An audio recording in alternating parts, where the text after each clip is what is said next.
نحمدہ و نصلی علی رسولہ الکریم بسم اللہ الرحمن الرحیم۔ آج ہم پہلا پارہ جو قرآن پاک کا تراویح میں پڑھا گیا ہے اس کا کچھ خلاصہ اس ویڈیو میں سامنے رکھیں گے، اور یہ میرے پاس اس وقت مولانا اسلم شیخ پوری رحمۃ اللہ علیہ کی کتاب خلاصہ قرآن ہے، جس کو سامنے رکھ کے جو ہے وہ اس پہ مکمل انشاءاللہ تعالی روشنی ڈالنے کی کوشش کریں گے۔ سورہ فاتحہ قرآن پاک کے شروع میں آتی ہے۔ سورہ فاتحہ جو ہے یہ یعنی کہ جو پہلا پارہ ہے سورہ فاتحہ اور سورہ بقرہ کے کچھ حصہ پر مشتمل ہے، اور اس پر جو ہے تمام اہل علم کا اتفاق ہے کہ سورہ فاتحہ مکہ میں نازل ہوئی، اور اس پر بھی یہ کہ بالکل یہ ابتدائی مکی دور میں نازل ہوئی۔ یہ سورت 7 آیات پر مشتمل ہے۔ مختصر ہونے کی باوجود اس کتاب مقدس کے اساسی مقاصد اس میں اجمالی طور پر آگے ہیں، اس لیے سورہ فاتحہ کو ام القرآن بھی کہا جاتا ہے۔ اس کو اساس القرآن بھی کہا جاتا ہے، یعنی قرآن کی بنیاد۔ اس سورت کی حیثیت قرآن کے دیباچہ کی بھی ہے اور خلاصہ کی بھی ہے۔ قرآن کریم کے بنیادی مضامین 3 ہیں: توحید، رسالت اور قیامت۔ اس سورت کی ابتدائی 2 آیتوں اور چوتھی آیت میں توحید کا مضمون ہے، تیسری آیت میں قیامت کا ذکر ہے، 5ویں اور 6ٹھی آیت میں نبوت اور رسالت کی طرف اشارہ ہے۔ یوں ہی اس سورہ میں اللہ تبارک و تعالیٰ کے اسماء و صفات بھی مذکور ہیں۔ اس کی عبادت اور اسی سے استعانت اور استقامت و ہدایت کی دعا کا حکم بھی اسی میں موجود ہے۔ ایک طرف انبیاء اور صلحاء کا تذکرہ ہے تو دوسری طرف ان قوموں کی روش سے بچنے کی تلقین ہے جو اپنی علمی اور عملی کجروی کی وجہ سے اللہ کے غضب اور عذاب کی مستحق ہوئیں۔ یہ دعویٰ بلا خوف تردید کیا جا سکتا ہے کہ سورہ فاتحہ ایک بے مثال دعا ہے اور معارف کا بیش بہا خزانہ ہے، اور قرآنی علوم کا ایسا شفاف آئینہ ہے جس میں 113 صورتوں کی جھلک ہم مختصر وقت میں دیکھ سکتے ہیں۔ شاید یہ جھلک بار بار دکھانے کے لیے ہر نماز، ہر رکعت میں سورہ فاتحہ پڑھنے کا حکم دیا گیا ہے۔ اس کے بعد سورہ بقرہ کا ابتدا ہوتا ہے۔ سورہ بقرہ جو ہے یہ بھی سورہ بقرہ قرآن کریم کی سب سے بڑی اور طویل صورت ہے جو کہ 286 آیات پر مشتمل ہے۔ سورہ بقرہ کا اکثر حصہ جو ہے وہ ہجرت مدینہ کے بعد بالکل ابتدائی دور میں نازل ہوا۔ عربی زبان میں بقرہ گائے کو کہتے ہیں، چونکہ اس سورہ میں بقرہ کا لفظ بھی آیا ہے اور گائے ذبح کرنے کا واقعہ بھی مذکور ہے، اس لیے اسے سورہ بقرہ کہا جاتا ہے۔ بنی اسرائیل کے ایک مالدار شخص کو اس کے بھتیجے نے مال و وراثت ہتھیانے کی غرض سے قتل کر دیا تھا، پھر رات کی تاریکی میں لاش اٹھا کر کسی دوسرے کے دروازے پر ڈال دی اور اس پر قتل کا دعویٰ کر دیا۔ قریب تھا کہ مدعی اور مدعا علیہ کے خاندان ایک دوسرے پر ہتھیار اٹھا لیتے کہ اللہ تعالیٰ نے حضرت موسیٰ علیہ السلام کے ذریعے انہیں گائے ذبح کرنے اور اس کے گوشت کا کچھ حصہ اس مقتول کے جسم کے ساتھ لگانے کا دیا۔ ایسا کرنے سے مقتول زندہ ہو کے اٹھ کے بیٹھ گیا، یعنی کہ اس کا جو گوشت کا جو مختصر حصہ تھا وہ مقتول کے جسم کے ساتھ جب لگایا گیا تو وہ مقتول زندہ ہو کے اٹھ بیٹھا اور اس نے اپنے قاتل کی نشاندہی کر دی۔ اتفاق سے انہی دنوں میں بنی اسرائیل کا ایک گروہ مرنے کے بعد کی زندگی کا انکار بھی کر رہا تھا۔ مقتول کے زندہ ہونے سے نہ صرف یہ کہ قاتل کی نشاندہی ہو گئی، بلکہ موت کے بعد جو زندگی ہے، بعث بعد الموت، پر ایک حجت بھی قائم ہو گئی کہ واقعی اللہ تبارک و تعالیٰ ایک دفعہ موت دینے کے بعد دوبارہ بھی زندہ کر سکتے ہیں، وہ اس پر قادر ہیں۔ اس کے علاوہ مصریوں کے ساتھ طویل عرصہ تک رہنے کی وجہ سے بنی اسرائیل کے دل میں گائے کی جو عقیدت و محبت رچ بس گئی تھی، گائے ذبح کرنے کا حکم دے کر اس کی تردید اور توہین بھی کر دی گئی۔ اس واقعے کے علاوہ پہلے پارہ میں جو اہم مضامین ہیں وہ ہم اس کو تھوڑا سا اس میں روشنی ڈال دیتے ہیں۔ یہ حضرت نے اپنی کتاب میں تذکرہ فرمایا ہے، تو میں اس کو تھوڑا سا پڑھ دیتا ہوں، پھر وضاحت بھی کر لیتا ہوں۔ اس سورت کی ابتدا میں رسول اللہ صلی اللہ علیہ وسلم کے جو دائمی معجزہ قرآن کریم کے ذکر سے ہوئی ہے، یوں تو آپ کو متعدد حصی اور مادی معجزات بھی عطا کیے گئے، لیکن آپ کا سب سے بڑا معجزہ علمی تھا۔ اس سورہ کی ابتدا حروف مقطعات میں سے الف لام میم کے ساتھ ہوئی ہے۔ ابتدا کا یہ انداز عربوں کے لیے غیر مانوس تھا۔ اس انداز نے ان کی تو جہالت اپنی طرف مبذول کر لی، ان کی توجہات ان کی توجہات اس جب الف لام میم سے ابتدا کی گئی تو کیونکہ عرب کے ہاں یہ بالکل ایک عجیب بات تھی اور اس سے غیر مانوس تھے، تو اس ابتدا نے جو عرب کی جو توجہات تھیں وہ اپنی طرف مبذول کر لیں اور وہ توجہ سے بات سننے پر مجبور ہو گئے۔ یعنی کہ جب آدمی شروع میں ایک ایسی بات کہہ دے جو سمجھ میں نہ آئے، الف لام میم، تو ایسے یہ الفاظ ہیں، اس کے معنی اللہ تعالیٰ کے سوا آپ صلی اللہ علیہ وسلم کو جو بتائے گئے ہیں اور ان کے سوا کوئی بھی ابھی تک جو مفسرین نے جو لکھے ہیں وہ اس کے علاوہ ہے، لیکن کوئی بھی ان کے معنی کو نہیں جانتا۔ تو جب یہ ابتدا میں الف لام میم کہا گیا، فرمایا گیا، تو عرب کی توجہ وہ اس طرف بہت زیادہ مبذول ہو گئی۔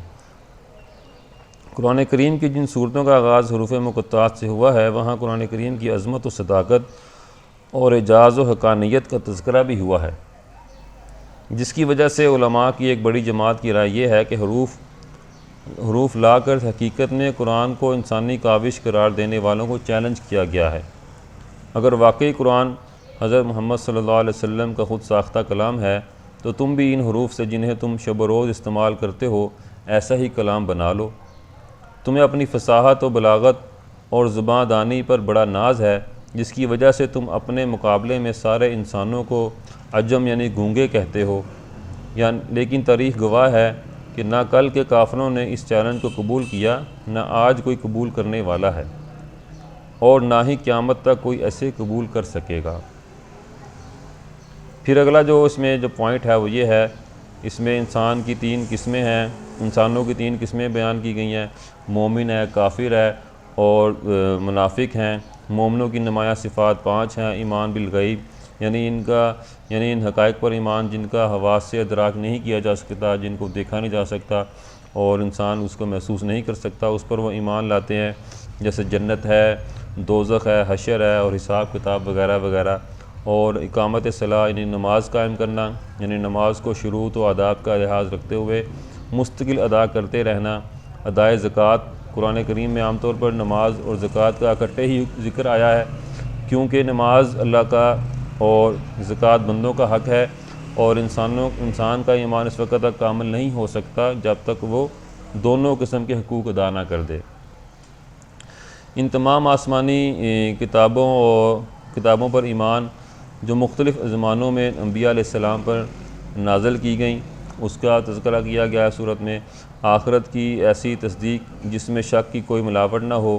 یہاں قابل توجہ نکتہ یہ ہے کہ اللہ تعالیٰ نے اہل ایمان کا تذکرہ 4 آیات میں، کفار کا 2 آیات میں اور منافقوں کا 13 آیات میں فرمایا ہے۔ ان 13 آیات میں منافقوں کے بارے میں اوصاف بیان کیے گئے ہیں۔ مسلمانوں پر لازم ہے کہ وہ ان اوصاف بد سے اپنا دامن بچا کر رکھیں۔ یہ اوصاف اور علامات درج ذیل ہیں: جھوٹ، دھوکہ، عدم شعور، قلبی بیماریاں جیسے حسد ہے، تکبر ہے، حرص وغیرہ، مکر و فریب، سفاہت، احکام الہی کا استہزاء کرنا، زمین میں فتنہ فساد، جہالت، ضلالت، تذبذب اور اہل ایمان کا تمسخر، ان سے وہ بچا جائے۔ اور حضرت آدم علیہ السلام اور حضرت حوا علیہ السلام کا جو قصہ ابلیس لعین کے ساتھ پیش آیا وہ اس پارہ میں ہے، وہ پڑھا گیا۔ حقیقت میں ساری انسانیت اور اس دنیا کی ابتدا سے انتہا تک کا قصہ ہے۔ یہ قصہ حق اور باطل، خیر اور شر کے درمیان دائمی کشمکش کی نشاندہی کرتا ہے۔ یہ قصہ حضرت آدم علیہ السلام کی عظمت اور شان بتاتا ہے۔ انہیں عرضی خلافت عطا کی گئی، ایسے علم سے نوازا گیا جو فرشتوں کے پاس نہیں تھا۔ ملائکہ کو ان کے سامنے سجدہ ریز ہونے کا حکم دیا گیا۔ منصب خلافت پر فائز ہونے کی وجہ سے بنو آدم اس امر کے پابند ہیں کہ وہ زمین پر اللہ کے حکموں کو نافذ کریں اور دنیا کا نظام ویسے چلائیں جیسے اللہ تعالیٰ چاہتے ہیں۔ اس سے اگلا جو پوائنٹ ہے وہ یہ ہے کہ یوں تو قرآن کریم میں متعدد مقامات پر بنی اسرائیل کا تذکرہ ہے، لیکن ان کے بارے میں سب سے زیادہ تفصیلی بحث سورہ بقرہ کرتی ہے۔ پہلا پارہ تقریباً پورا ہی ان کے تذکرہ پر مشتمل ہے۔ اس تذکرہ میں سب سے پہلے تو یہ بتایا گیا کہ اللہ تعالیٰ نے بنی اسرائیل کو بے شمار ظاہری اور باطنی اور دینی اور دنیاوی نعمتیں عطا فرمائیں۔ مثلاً ان کے اندر کثرت سے انبیاء پیدا فرمائے، انہیں دنیاوی خوشحالی عطا کی، عقیدہ توحید اور ایمان کی نعمت سے سرفراز فرمایا، فرعون کے مظالم سے نجات دی۔ انہوں نے حضرت موسیٰ علیہ السلام کی قیادت میں مصر سے ہجرت کی اور فرعون نے ان کا تعاقب کیا تو سمندر میں ان کے لیے راستے بنا دیے گئے اور ان پر ظلم و ستم ڈھانے والے کو ان کی نظروں کے سامنے بما لاؤ لشکر غرق آب کر دیا گیا۔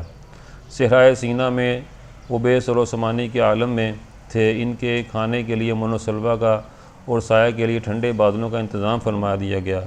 پینے کے لیے پانی کی تلاش ہوتی تھی تو پتھر سے 12 چشمے جاری فرما دیے۔ اس کے بعد بتایا گیا ہے کہ انہوں نے ان نعمتوں کا شکر ادا نہ کیا اور بتدریج کفران نعمت کی بیماری میں مبتلا ہو گئے۔ چنانچہ انہوں نے حق کو چھپایا، خاتم النبیین صلی اللہ علیہ وسلم کی نبوت کا انکار کیا، بچھڑے کو معبود بنا لیا اور انتہائی بے صبری اور حرص و طمع کا مظاہرہ کیا۔ اریحا شہر میں متکبرانہ انداز میں داخل ہوئے جبکہ انہیں عاجزی کے ساتھ داخل ہونے کا حکم دیا گیا تھا۔ انہوں نے انبیاء علیہ السلام کو ناحق قتل کیا اور بار بار بدعہدی کے مرتکب ہوئے۔ ان کے جو دل تھے وہ بہت سخت ہو گئے تھے۔ انہوں نے کلام اللہ میں لفظی اور معنوی تحریف کرنا شروع کر دی اور بہت زیادہ انہوں نے جو اللہ تعالیٰ نے قرآن جو تورات وغیرہ جو اتاری تھی ان پر، تو اس پہ انہوں نے بہت زیادہ تحریف کی، اس کے اندر بہت زیادہ انہوں نے تبدیلیاں کیں، اور اس کے علاوہ جو تھا بعض احکام پر وہ ایمان لائے اور بعض کا وہ انکار کر دیتے تھے۔ اور اس کے بعد اللہ تعالیٰ آگے اس بارے میں ارشاد فرماتے ہیں کہ وہ بغض اور حسد کی بیماری میں مبتلا ہو گئے۔ انہیں مادی زندگی سے مبالغے کی حد تک جو ہے وہ محبت تھی۔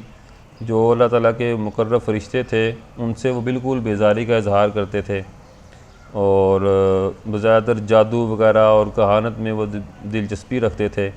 ان کے ہاں ایسے یعنی کہ علمیات کو قبول عام حاصل تھا جن کے ذریعے میاں بیوی کے درمیان جدائی پیدا کر کے عشق پر جو ہے وہ عشق کیا کہتے ہیں میاں بیوی کے درمیان جدائی پیدا کرنے کا ایسا وہ جادو کرتے تھے تو وہ میاں بیوی کے درمیان جب جدائی پڑ جاتی تھی۔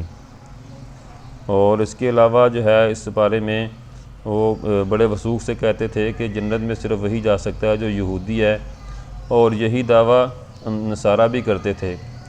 اس کے ساتھ دونوں یہ دعویٰ بھی کرتے تھے کہ صرف ہم ہی حق پر ہیں، ہمارے مخالف فرقہ کے پاس کوئی دلیل نہیں۔ سوچنے اور عبرت و نصیحت کی بات یہ ہے کہ کہیں ان خرابیوں میں سے کوئی خرابی ہم مسلمانوں میں تو نہیں پائی جاتی۔ یہود پر انعامات اور ان کے کفران نعمت اور جرائم کی تفصیل کے بعد تذکرہ ہے حضرت ابراہیم علیہ السلام کا، اور حضرت ابراہیم علیہ السلام کا جن کی عظمت و شان کو یہود اور نصارہ دونوں تسلیم کرتے ہیں، وہ دونوں اس کو ابراہیم علیہ السلام کو مانتے ہیں اور فخریہ طور پر ان کی طرف اپنی نسبت کرتے تھے، حالانکہ اگر وہ اپنے دعویٰ میں سچے ہوتے تو ہمارے آقا صلی اللہ علیہ وسلم کی اتباع بھی ضرور کرتے، کیونکہ حضرت ابراہیم علیہ السلام کی جو ہے اتباع کا مطلب یہ ہے کہ وہ آپ صلی اللہ علیہ وسلم کی بھی اتباع کرتے، لیکن وہ دعویٰ کرتے تھے کہ ہم جو ہے ابراہیم علیہ السلام کے وہ کرتے ہیں، لیکن وہ آپ صلی اللہ علیہ وسلم کی اتباع سے وہ عاری تھے، آپ صلی اللہ علیہ وسلم کی بات کو نہیں مانتے تھے۔ تو آگے اللہ تعالیٰ چل کر جو ہے ابراہیم علیہ السلام کا تذکرہ فرما رہے ہیں، تو کیونکہ آپ حضرت ابراہیم علیہ السلام کو مختلف ابتلاؤں آزمائشوں میں ڈالا گیا، لیکن وہ ہر آزمائش میں سرخ رو ہوئے۔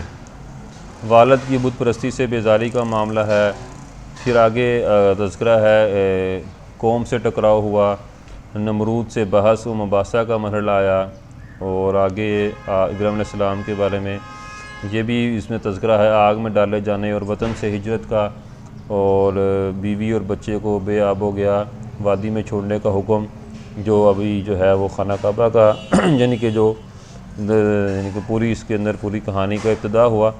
آپ ابراہیم علیہ السلام نے ان کو وہاں پہ چھوڑ دیا، اپنے لخت جگر کو اپنے ہاتھوں سے ذبح کرنے کا اللہ تعالیٰ نے حکم دیا، اور اللہ کے خلیل ہر مقام پر ثابت قدم رہے، یہ اللہ تعالیٰ نے قرآن پاک میں ارشاد فرمایا، اور ان کے قدموں میں ذرا برابر بھی لغزش نہ آئی۔ تو اسی ثابت قدمی کی برکت تھی کہ ان کی دعائیں قبول ہوئیں۔ مکہ پر جو ہے وہ اللہ تعالیٰ نے اس کو فرمایا کہ ہم نے اس کو پرامن شہر بنا دیا ہے، اور رہنے والوں کو پھلوں کا رزق میسر آیا۔ اور سب سے بڑی دعا جو قبول ہوئی وہ یہ کہ اللہ تعالیٰ نے قریش کی نسل سے خاتم النبیین صلی اللہ علیہ وسلم کو پیدا فرمایا۔